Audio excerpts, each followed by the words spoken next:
Las narcoguerras. Carteles versus Trump. No se sabe muy bien cuándo comenzaron las guerras del narco en América. Algunos piensan que fue el 18 de julio de 1971, cuando Nixon declaró a los narcos enemigo público número 1. Otros historiadores piensan que fue en 1973 cuando se creó la DEA, la Agencia Antidrogas. Pero la mayoría de los estudiosos piensan que fue el 24 de diciembre de 1989 cuando se capturó a Noriega. Personalmente, el hecho que en realidad marcó el comienzo de las guerras fue en mi humilde opinión a principios del 2026, con el secuestro de Maduro, acusado de narcotráfico. Todos conocemos cómo se desarrolló la historia. Tras la captura de los campos petrolíferos venezolanos sometidos a jurisdicción militar estadounidense, se pasó a la segunda fase de la guerra contra el narcotráfico por la administración Trump. Se comenzó a bardear estratégica y quirúrgicamente los centros de producción de droga en toda Latinoamérica, Venezuela, Colombia, Ecuador, México. Fueron ataques quirúrgicos muy precisos, pero que causaron también muertes civiles. Antes de continuar el relato debemos hacer un pequeño inciso. Los tres principales negocios del mundo son la minería, que incluye la extracción de petróleo, oro, tierras raras, etc., las armas y las drogas, medicamentos legales y drogas ilegales. Todos estos negocios tienen una vertiente legítima comercial y otra de contrabando. El gobierno norteamericano lo tenía muy claro. Quería controlar todas las fuentes de riqueza en su origen. Una plantación de coca podría generar muchísimo más dinero que una plantación de bananas. Para ello necesitaban crear una narrativa creíble, la guerra contra los narcoterroristas. Los gobiernos latinoamericanos poco podían hacer. No querían enfrentarse abiertamente al gobierno estadounidense y ser considerados como capós de la droga. Por ello dejaron hacer. Pero las críticas entre su población comenzaron a aumentar de más en más y hubo algunos enfrentamientos armados.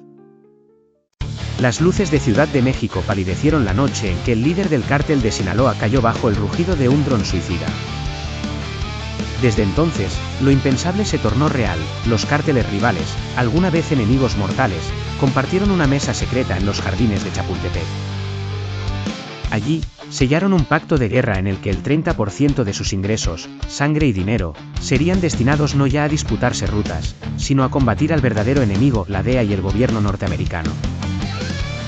Las reglas se dictaron con frialdad matemática, recompensas por muerto. $1000 por el colaborador asesinado, 5000 por un soldado americano, 7 por un oficial de la DEA, 10 por cada militar ocupante. La lista creció, transformando nombres en fortunas, Marco Rubio, DJ Vance y otros ministros de Trump, hasta llegar al precio de un imperio, $1000 millones por la cabeza de Trump. En Washington, las risas fueron breves y arrogantes. La reacción llegó como una ola de sangre. En Latinoamérica, donde el dólar es Dios y 1000 pueden significar la salvación, comenzaron las ejecuciones a cambio de dinero o polvo blanco. Las calles estadounidenses registraron un salto en el precio de la cocaína, elevando el precio, y junto con él, la desesperación por conseguirla a cualquier precio. La administración norteamericana respondió con más fuego, más recompensas, ahora cada narco delatado era una pieza valiosa, pagada con sangre y dinero. Así empezó una espiral de violencia en la que por cada caído del cártel, otro americano caerá. Pronto, el horror cruzó la frontera. Estados Unidos perdió su condición de espectador y se transformó en campo de batalla principal. Lo que siguió fue tan brutal como impensable, los ritos aztecas retornaron en la forma más siniestra. Los cárteles pagaban el doble por el muerto y por el corazón arrancado de oficiales americanos. Esto desencadenó un terror implacable en todas las grandes ciudades estadounidenses.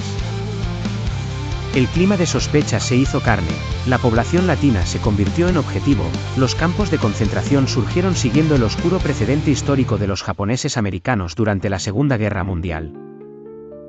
Al principio, los prisioneros salían por el día y regresaban a dormir bajo vigilancia. Pero pronto las cárceles rebasaron su capacidad. Con acuerdos privados, Estados Unidos comenzó a exportar prisioneros peligrosos a macrocárceles en El Salvador y Panamá, comparadas ya con el terror de Auschwitz.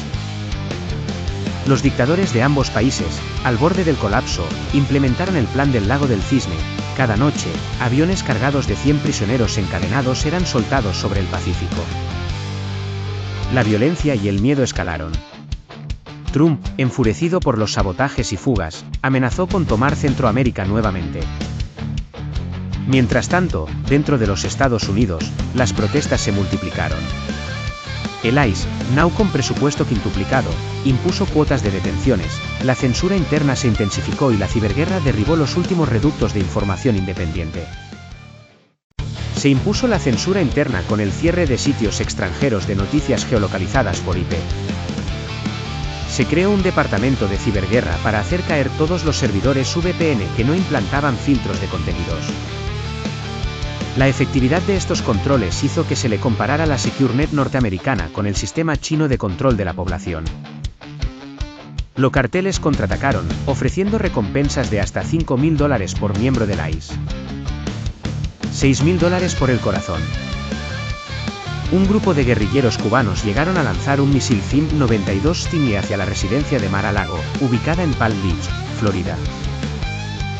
No olvidemos que el arsenal de los carteles era enorme, acumulado durante decenios y tenían acceso VIP a los traficantes de armas mundiales.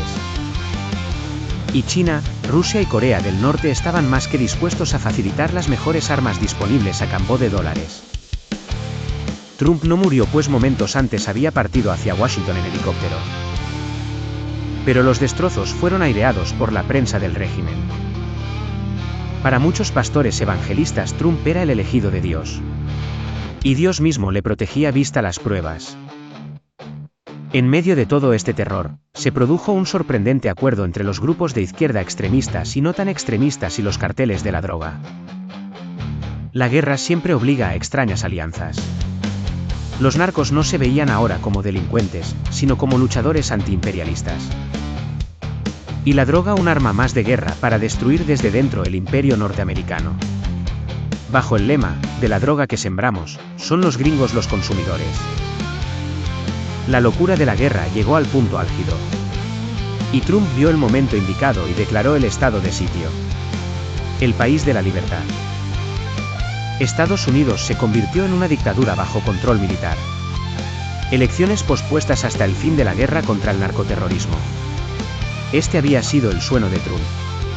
Un Estado fuerte y unido, dirigido por los blancos de origen europeo.